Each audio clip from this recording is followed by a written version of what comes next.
మన ఎమ్మెల్సీ గారు అదేవిధంగా గూడూరు నియోజకవర్గ ఇన్ఛార్జ్ అయినటువంటి మేరుగు మురళి గారికి, గూడూరు సూలూరుపేట నియోజకవర్గాల పరిశీలకులు సోదరులు వీరేంద్ర వర్మ గారికి, అదేవిధంగా వేదిక మీద ఉన్న పెద్దలందరికీ, వేదిక ముందున్నటువంటి వైఎస్ఆర్ కాంగ్రెస్ పార్టీ కార్యకర్తలకి, నాయకులకు, పత్రికా సోదరులకు అందరికీ కూడా పేరు పేరున నా హృదయపూర్వక నమస్కారాన్ని తెలియజేసుకుంటూ, పెద్దలందరూ చెప్పడం జరిగింది. ఈరోజు ప్రధానంగా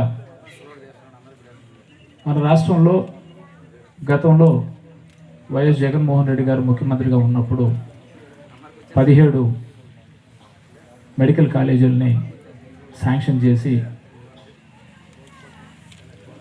మన రాష్ట్రం నుంచి పక్క రాష్ట్రాలైనటువంటి తెలంగాణ కావచ్చు, కర్ణాటక కావచ్చు, తమిళనాడు కావచ్చు, పిల్లల మెడిసిన్ చదవాలనంటే కోట్ల రూపాయలు తీసుకెళ్ళి అక్కడ డొనేషన్లు కట్టి, ఇక్కడ తల్లిదండ్రులు సంపాదించిన ఆస్తులనే అమ్మే తాకట్టు పెట్టో ఆ డబ్బును తీసుకెళ్ళి పిల్లలను చదివించుకోవాలని చెప్పి పొరుగు రాష్ట్రాలకు వెళ్తున్న సంగతిని గ్రహించారు. కాబట్టే మన రాష్ట్రంలో దాదాపుగా 17 మెడికల్ కాలేజీలను శాంక్షన్ చేసి అందులో 5 మెడికల్ కాలేజీల్లో అడ్మిషన్స్ పూర్తి చేయడం, కాలేజీలు కూడా మొదలైనాయి.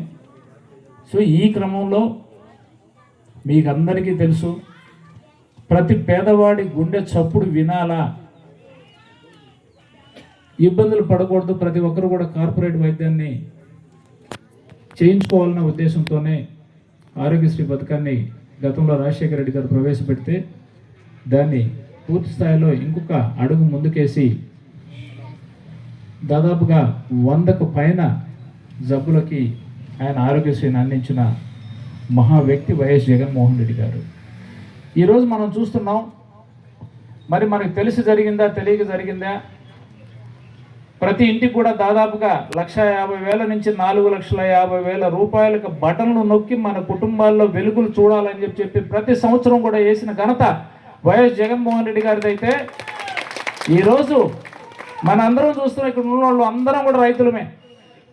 యూరియా కట్ట తెచ్చుకోలేక క్యూల్లో బార్లు తీరి మనకి యూరియా బస్తా తెచ్చుకోగలమా, సకాలంలో మనం యూరియా చల్లుకోగలమా అనే పరిస్థితుల్లో ఈరోజు మనం బిక్కుబిక్కుమంటూ వస్తూ ఉన్నాం.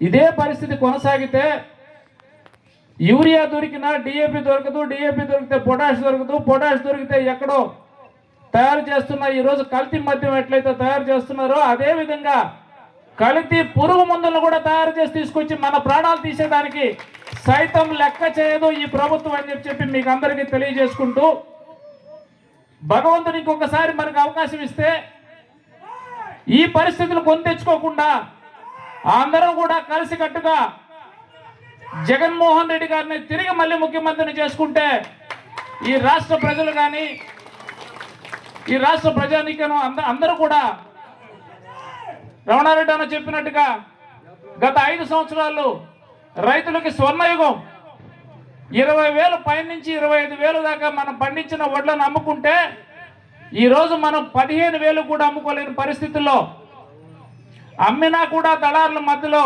అప్పు కింద కొలుచుకొని పోయి వాళ్ళ చుట్టూరు తిరిగి 2 నెలలు 3 నెలలు పడాల్సిన పరిస్థితులు ఈరోజు మనకు ఉన్నాయి. దయచేసి మీరు అందరూ గమనించండి, ప్రైవేటు పరం చేయాలా అని మెడికల్ కాలేజీకి ఎప్పుడైతే వాళ్ళకి ఆలోచన వచ్చిందో, రేపు ఖచ్చితంగా ప్రభుత్వ పాఠశాలలను కూడా, ప్రభుత్వ వైద్య కేంద్రాలను కూడా ప్రైవేట్ పరం చేసేదానికి సిద్ధపడతారని చెప్పి మీకు సభాముఖంగా తెలియజేసుకుంటూ, ఈరోజు జగన్మోహన్ రెడ్డి గారు ఏదైతే గట్టి నిర్ణయం తీసుకున్నారో, 1 కోటి సంతకాలు సేకరించి రాష్ట్రం నుంచి గవర్నర్ గారికి ఇచ్చి ప్రైవేట్ పరం చేయకుండా ఏదైతే మెడికల్ కళాశాలను ఆపాలని చెప్పి ఆయన కంకణబద్దులై ఈరోజు ప్రతి నియోజకవర్గంలో ప్రతి గ్రామంలో కూడా మీ అందరి దగ్గర సంతకాల సేకరణ తీసుకుని వీటన్నిటిని కూడా నవంబర్ 15వ తారీఖున గవర్నర్ గారికి సమర్పించి ఈ ప్రైవేటు పరాన్ని ఆపాలని చెప్పి ఆయన ఒక ఆలోచనతో ఈరోజు మమ్మల్ని అందరినీ కూడా మేము ముందుకి పంపించడం జరిగింది. మీరు ఒక్కటే ఆలోచించండి, ఈరోజు ఏదైతే విద్యా సంస్థలు రన్ చేస్తున్నారో అందరూ కూడా తెలుగుదేశం పార్టీ నాయకులే. నారాయణ విద్యా సంస్థలు కావచ్చు, కృష్ణ చైతన్య విద్యా సంస్థలు కావచ్చు, అదేవిధంగా భాష్య విద్యా సంస్థలు కావచ్చు, పెద్ద పెద్ద విద్యా సంస్థలు ఏవైతే ఉన్నాయో, కార్పొరేట్ విద్య ఏదైతే ఉందో అందరూ కూడా తెలుగుదేశం పార్టీ నాయకులే. ఈరోజు మన గ్రామాల్లో ఉన్న ప్రభుత్వ పాఠశాలను కూడా క్రమేణా తగ్గించి సాయి చెప్పినట్టుగా ఒక విద్యార్థి ఒక టీచర్ లెక్కను తీసుకొని వచ్చి రేపు ఆ విద్యార్థిని కూడా మా స్కూల్కి తీసుకొస్తే మీ ఊరికి బస్సును పంపిస్తాం, ఆ ఒక్కరు ఇద్దరు విద్యార్థులను కూడా మా స్కూల్కి పంపిస్తే మన పెళ్ళాల పుస్తుల్లోనో తల్లి మెడలో ఉన్న నగలను తాకట్టు పెట్టి బళ్ళు కట్టాల్సిన పరిస్థితికి నా దగ్గరకు ఒక పేద విద్యార్థి వచ్చాడు. మెడికల్ చేస్తున్నాను, 3rd ఇయర్ చదువుతున్నాను నారాయణ మెడికల్ కాలేజీలో అని చెప్పి ఫీజు కట్టలేదని డీటైన్ చేసామని చెప్పారు. ఫీజు కట్టక డీటైన్ చేసామని చెప్పారు. అదే కదా మన ప్రభుత్వంలో అయితే ఫీజు రీయింబర్స్మెంట్ ఉండింది కాబట్టి ఇంజనీరింగ్ కానీ, వైద్య విద్యార్థులు కానీ, అగ్రికల్చర్ స్టూడెంట్స్ కానీ, హార్టికల్చర్ స్టూడెంట్స్ కానీ ప్రతి ఒక్కరు కూడా ధైర్యంగా వాళ్ళ తల్లులు బళ్ళకు పంపించి తల్లుల ఖాతాలోకి అమ్మఒడి అని చెప్పి మన ఖాతాలోకి చేరుతున్న సందర్భాలు ఈరోజు ఆ తల్లులు ఎదురు చూసే పరిస్థితి అయిపోయింది. అమ్మఒడి కాదు కదా, తల్లికి వందనం అని చెప్పారు. నీకు 15,000 అన్నారు, నీకు 15,000 అన్నారు, నీకు 15,000 అన్నారు. ఒక ఇంట్లో ఒక కుటుంబంలో ఎంతమంది బిడ్డలు ఉంటే అంతమంది బిడ్డలకు 15,000 రూపాయలు ఉన్నాయి. ఎటపోయినారో ఒకరు కనబట్టలేదు. ఇప్పుడు దయచేసి మీరు మళ్ళీ గమనించండి. రైతులుగా మామూలుగా చంద్రబాబు నాయుడు గారు అధికారంలోకి వస్తే కరువు తాండవిస్తుందని చెప్పి జనరల్గా అంటూ ఉంటారు. ఈ టర్మ్ ఏదో కానీ అకాల వర్షాలు పడతా ఉన్నాయి. ఏది పండించినా పంటను ఇంటికి తెచ్చుకునే పరిస్థితుల్లో లేము మనం. అయితే అతివృష్టి లేకపోతే అనావృష్టి పరిస్థితి అయిపోయింది.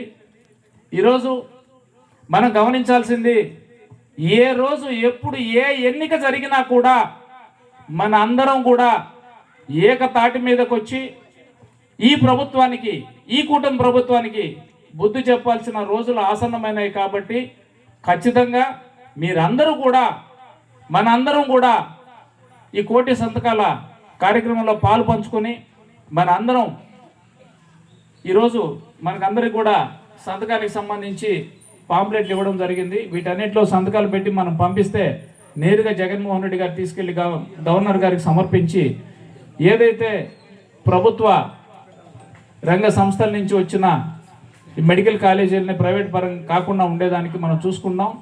రేపు రాబోయే తరం బిడ్డలందరూ కూడా ఒక డాక్టరు, ఒక ఇంజనీరు కావాలంటే మనకి ప్రభుత్వ పాఠశాలలు ఖచ్చితంగా అవసరం. కాబట్టి మీరందరూ కూడా దీన్ని గుర్తించి రాబోయే రోజుల్లో ఏ ఎన్నిక జరిగినా కూడా జగన్మోహన్ రెడ్డి గారి బలపరిచిన మద్దతు ఇచ్చే వ్యక్తి ఎవరైతే ఉంటారో వాళ్ళని మీరందరూ ఆదరిస్తారని, ఆశీర్వదిస్తారని కోరుకుంటూ ఈరోజు మన గ్రామానికి విచ్చేసినటువంటి పెద్దలకు మరొకసారి ధన్యవాదాలు తెలియజేసుకుంటూ సెలవు తీసుకున్నాను. జై హింద్, జోహార్ వైఎస్ఆర్, జై జగనన్న.